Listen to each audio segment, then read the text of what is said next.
अवकाळी पाऊस पडून गेल्यानंतर पडलेल्या उन्हामुळे अनेक ठिकाणी नैसर्गिक अधिवासात असलेले जीव निवाऱ्यासाठी आधार शोधत आहेत। मध्यरात्री केळशी वरचाडुंग येथील रहिवासी माजी सरपंच सौ अक्षता पेटकर यांच्या घरात विषारी नागाने प्रवेश केला।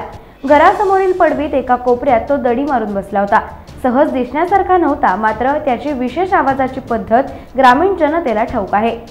हा आवाज कुठून येतोय हे बुजुर्ग मंडळींनी पाहिले असता घराच्या कोपऱ्यात खुर्चीआड तो विषारी नाग दडी मारून बसला होता। आंजर्ले ताडाचा कोण गावातील सर्पमित्र मनीष बाईत यांना तातडीने बोलवण्यात आलं आणि त्यांनी या विषारी नागाला रेस्क्यू केलं। नागरिकांनी याबाबत काळजी घेऊन जागरूक राहायला हवं असं आवाहन सर्पमित्र मनीष बाईत यांनी केलंय।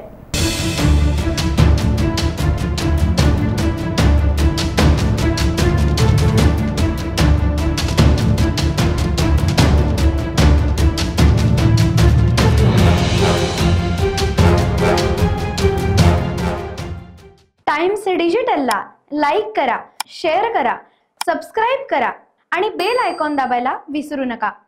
Times digital.